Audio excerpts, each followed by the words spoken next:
no one better that I can think of to help answer some of these questions as someone who works for one of the companies that is literally, I can say, at the forefront of almost all technology. Dan Cocosa, Regional Facility Manager at Google. Thank you for joining us on the show, Dan. Jerry, good seeing you again. Good to see you too. Welcome back. Thank you. As to you, how are you finding the show so far this year? Just been wandering around. Yesterday's sessions were really informative and very interesting. You know, it's always something new here. Tell us a little bit about what's new this year as it pertains to Google. See, a lot of more construction projects, which really isn't new. I think the scope of the construction projects that are going on, as far as we're building, and you get a joke out of this, things called squomes. So new ground up buildings, they're square domes. So there's a lot of design and development going around that, new technologies, whether we're going to have robots in there, you know, what kind of heating and ventilation and monitoring and just, you know, collaborative spaces and open spaces, and then where you put the meeting rooms, and then, you know, how do you heat this space? How do you cool this space when it's 180 feet high, and how do you sprinkler it? So a lot of things around design and new technologies going into these buildings, which a lot of it we have not figured out yet. But we have to get there fast because we're going to be breaking ground soon. Tell me about some of the technologies you have figured out, some of the innovative solutions that you're creating. A lot of things around wireless lights, lighting controls, wireless monitoring of the spaces, just a lot of things around air quality. And because it's such a high space, is you can't have wires all over the place. How are we going to light this space with technology? There's been some talk about possibly having drones with lights on them floating around, but that's, that's the kind of thinking we do at Google. Yeah. You know, okay, well, why not have drones flying around with, you know, LED lights on them and just, you know, hovering over spaces? Why not? Well, there's some issues with that. Sure. They have batteries, and what if it falls and hits somebody in the head? But that's kind of out of the box thinking we do there. So would you say the spaces that you're talking about, these squomes, sort of similar ceiling heights or? Higher, about 180 feet high. Now, are we talking multiple floors, or is it? It'll be a garage level, a main level, and then an open space like this, which would be very collaborative, and it'll be sectioned off in high and low kind of platforms for teams to work together. Interesting. And then basically if a team grows, then you can add to that and make that space bigger, or if they get smaller, you can make it smaller. So very flexible spaces. Sort of portable stages that can elevate. Sort of something like this. And then, So what are some of the new, some of the building materials? I mean, clearly you now need, if you're going to be building up platforms and taking down platforms, you need sort of lightweight yet very strong substances. What do you use? Yeah, you know what? We're looking to people to help us develop those things, and we really have not settled on anything at this point. The roofing material is a different type of material. I'm not exactly sure what it is, because we get involved in maintaining the buildings and the operations of the buildings afterwards, as far as the building automation section of it, the fire alarm systems, and then the teams that are, we're involved in helping them figure out, okay, well, we want to do, like I said, we want to do the drones with lights on it. Well, how do we maintain that, and then we're talking about, if it's an area open like this floor here is, okay, so the lights can't be up that high. They'll never really give you enough illumination to light up your desktop. Right. So maybe we'll put in street lights, some kind of street light, and just have it kind of like, an avenue. Interesting. So kind of make it just more open and friendly and collaborative. Do you see an effect? What kind of effect do these modern, innovative buildings have on workers? I think they become more productive. They're happier. It's almost like you're working outside. It's you're not boxed in. In the old days, you used to have cube walls that were like 5 and 6 foot tall, and you go in and you sit in your little Dilbert cube, right? And you're kind of stuck there for 8 hours. You come out for lunch and breaks and coffee or whatever, but you're kind of stuck in there. It's kind of closed in. I think a more open environment is more conducive to the human spirit and the innovative aspects of humans, and it just feels. I feel better in an open space. Yeah. We have small conference rooms for like 2 or 3 people. I don't feel comfortable in those. I like 8-seat conference rooms or larger. I feel it's, you're not just boxed in. So it helps out a lot. And then the healthy living teams, healthy environment teams that we have, we call our E team, is looking at healthy materials. And nothing goes in our buildings that can give up VOCs or any kind of bad elements that would affect somebody's health in a long-term thing. In your work, what's the kind of challenge that you get to face every day? What's one of your biggest challenges? But more importantly, what's the kind of challenge that you love to solve? I like new technologies.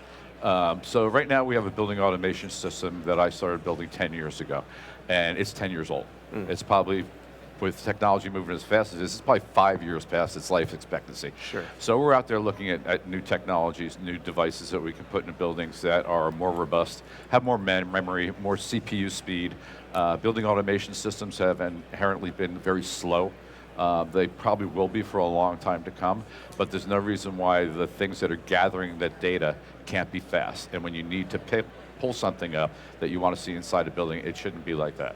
It should be fast. And right now, you have to, you click on some things and you have to wait for it to gather that information. So if you can get it in, just like you do Google search in nanoseconds, you're getting, milliseconds, you're getting like this information back. That's what I want to see. Yeah. And that's one of the challenges that I have right now is I want instantaneous data. I want it right now, and I want it real time. So yeah, it's a big challenge. Share with me one of the things that you're not supposed to tell me about that it's new, that you're seeing out there, just something that's really caught your eye, a technology that you go, if this was reliable, we'd put it in our buildings for a second. Give us a little peek into the future. Sure. So I think lighting control systems is something that's interesting, and in the wireless aspect of it now, where you only have to run power to the lights. And there's a lot of lighting control systems that are low voltage lighting control systems, so you don't have to run the big 120 or 277 volt cabling to every one of these light fixtures in a room. Wireless has come a long way, but also has the lighting systems, the actual fixtures themselves are much more efficient these days than they used to be. Okay, so when you bring that lighting efficiency, the bulb efficiency down, and you're putting in a lighting control system, in my mind, a lighting control system now needs to do more than that. Right. And there are ones out there now that'll give you heat maps and show you the path of travel through a building. They'll give you temperature of the spaces. They'll give you occupancy and store that occupancy if a conference room is being utilized enough. So that's a big thing. And then along with those lighting control systems, I'd like to see if we have a meeting in a conference room and we don't show up, that the lighting control system by its occupancy knows that we're not in there and says, well, they're not in there, so turn the lights off, bring the shades down, and change the set points on the air conditioning, okay? And then if it's scheduled to, for the hour after we were supposed to be in there and somebody does show up, and then it goes back to normal, and the air conditioning gets, set right, and the lights go on, and the shades go up. Right. So that kind of automation excites me. Have you ever had an automation go terribly awry? Terribly awry. Or amusingly awry?